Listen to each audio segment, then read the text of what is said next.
Apocalipse de Baruque, capítulo 71. O Messias. Toma conhecimento também daquele raio que deverá vir ao final após a água negra. Ele representa o seguinte: depois dos sinais prodigiosos que há pouco foram mencionados, quando os povos forem lançados na confusão e chegar o tempo do meu ungido, este convocará todas as gentes. A umas conservará em vida, a outras eliminará. Aos povos por ele poupados acontecerá o seguinte: todos aqueles que não chegaram a conhecer Israel e que nunca oprimiram a raça de Jacó serão conservados em vida e poupados dentre todos os povos. Submeter-se-ão ao teu povo. Mas todos aqueles que outrora vos dominaram ou que inutilmente vos conheceram cairão em conjunto com a espada. Capítulo 72. O Reino da Paz. Depois que no mundo ele tiver tudo submetido a si, e em paz duradoura se assentar sobre o seu trono real, instalar-se-á o bem-estar, e sobrevirá a paz. Então, como o orvalho descerá a saúde, as doenças se afastarão, e na vida dos homens desaparecerão as preocupações, os suspiros e as tribulações. A alegria se estenderá sobre toda a terra.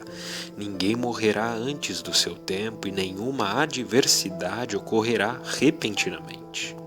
Litígios, queixas, desavenças, atos de vingança, derramamentos de sangue, cobiça, inveja, ódio e coisas semelhantes, dignas de condenação, tudo será extirpado por completo.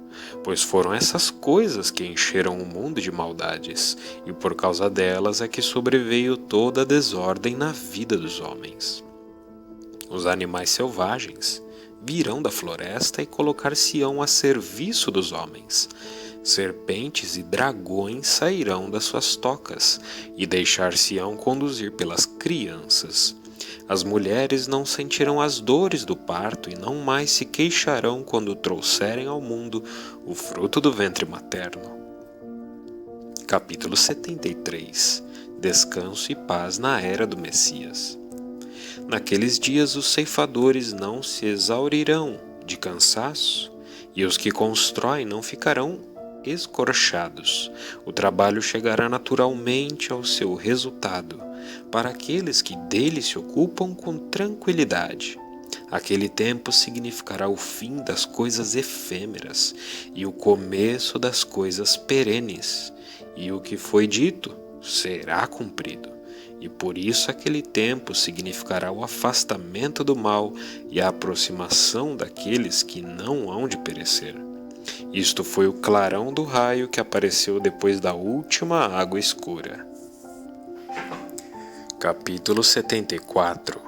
A bondade de Deus. Eu falei: Senhor, quem pode fazer uma ideia da tua bondade? Ela é inescrutável. E quem pode penetrar a tua graça, que é sem limites? Ou quem pode conceber os teus desígnios? Ou quem poderia enunciar os pensamentos do teu espírito?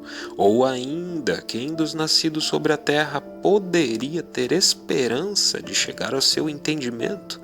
Se a ele não concedes a tua graça, e se para ele bondosamente não te inclinas?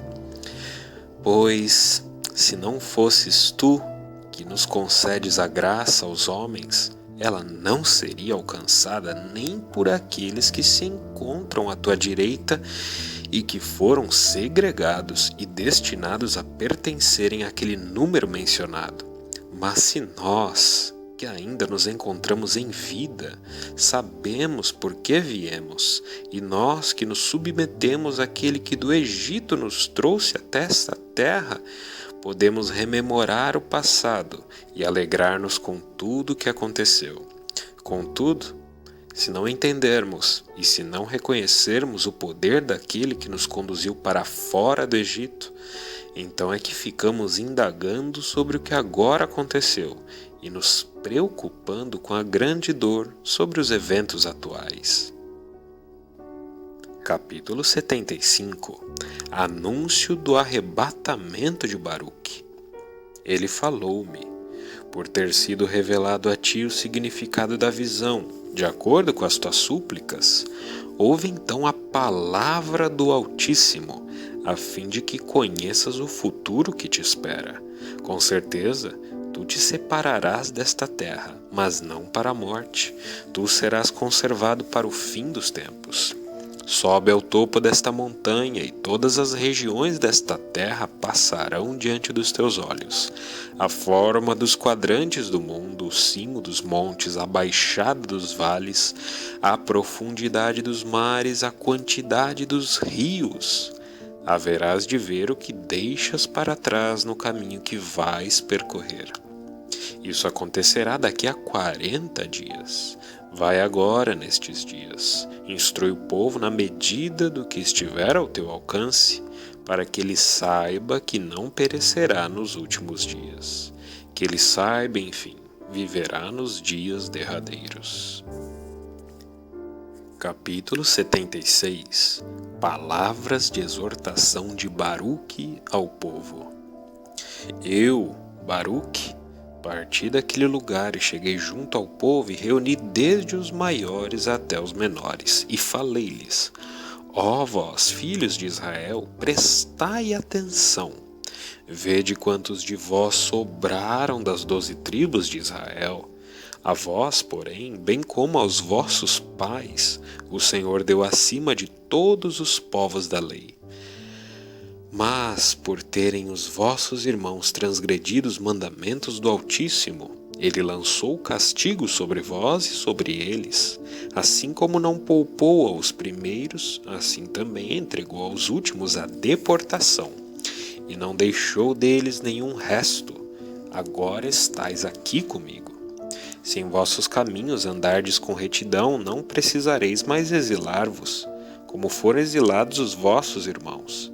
Mas ao contrário, eles tornarão para junto de vós, pois aquele a quem prestais louvor é clemente, é rico de amor, aquele em quem tendes esperança, e solícito em fazer-vos o bem e não o mal. Acaso não semeastes aquilo que agora atinge Sião? Ou pensais, porventura, que somente o chão pecou, sendo por isso assolado? Ou que o reino da terra se desencaminhou, e por isso foi castigado? E por acaso não sabeis? Por vossa causa, por vossos delitos foi agredido que era isento de pecado. Por causa dos prevaricadores foi entregue aos inimigos o que era sem culpa. Então o povo todo dirigiu-se a mim e falou: Nós procuramos, na medida das nossas forças, voltar o nosso pensamento para o bem, que outrora nos foi indicado pelo Todo-Poderoso. E daquilo que não mais cogitamos, ele tem conhecimento, na sua grande misericórdia. Todavia rogamos-te a seguinte providência por nós, teu povo. Manda aos nossos irmãos na Babilônia uma carta de instrução e uma carta de alento. Assim tu os fortalecerás antes de nos abandonares. Eles sentem a falta do pastor de Israel. Apagaram-se as luzes que outrora brilhavam, e secaram as fontes das águas das quais bebíamos.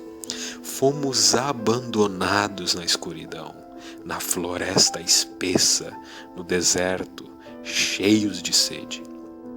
Eu falei a eles: os pastores, as luzes e as fontes, todos eles procederam da lei. E mesmo que tenhamos de ir embora, a lei permanece presente. Tende, pois, olhos atentos à lei e prestai atenção na sabedoria. Então não vos faltará a candeia, o pastor não irá embora, a fonte não secará. Todavia, atendendo ao vosso pedido, eu enviarei à Babilônia uma carta aos vossos irmãos, e esta mandarei por mãos humanas. Mas outra carta mandarei também às 9,5 tribos, e essa transmitirei através de um pássaro. Aos 21 dias do 8º mês, eu, Baruque, retirei-me e assentei-me sob um carvalho. à sombra dos meus ramos, e ninguém estava junto de mim. Eu estava só. Ali eu escrevi as 2 cartas. Uma remetia às 9,5 tribos, através de uma águia. A outra encaminhei aos da Babilônia, por intermédio de 3 homens. Chamei a águia para junto de mim e disse-lhe: O Criador te fez de forma tal a seres superior às outras aves. Assim agora alça voo, não baixes em lugar algum, não vás a ninho algum, não pouses em nenhuma árvore até que não sobrevoes o grande e largo rio Eufrates, e tenhas chegado junto ao povo. Lança-lhes esta carta. Lembra-te de como no tempo do dilúvio Noé recebeu da pomba o fruto da oliveira, após tê-la soltado da arca. Da mesma forma, os corvos serviram a Elias, trazendo-lhe alimentos, como lhes for ordenado. Também Salomão enviava um pássaro sempre que desejava mandar alguém a algum lugar para obter uma informação. Em cada missão o pássaro obedecia. Agora, portanto, não esmoreças e não te desvies, nem à direita nem à esquerda. Voa diretamente ao destino, para cumprires a ordem do Todo-Poderoso, de acordo com a minha incumbência. Capítulo 77. Carta às 9,5 tribos.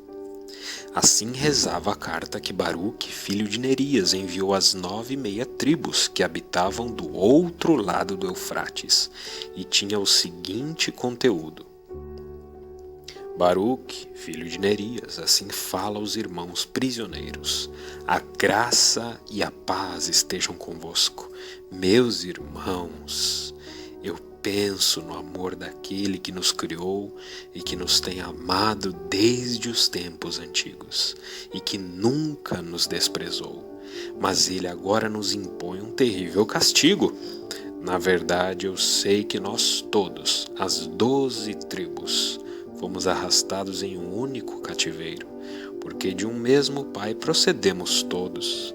Por esse motivo, tanto maior é o meu zelo em deixar-vos esta carta antes da minha morte, a fim de que tenhais consolo na desgraça que vos atingiu, e novamente lamentais a infelicidade que se abateu sobre os vossos irmãos. Deveis, pois, reconhecer a justiça da sentença do vosso cativeiro, sendo ainda em menor medida o que sofreis em comparação com o que cometestes.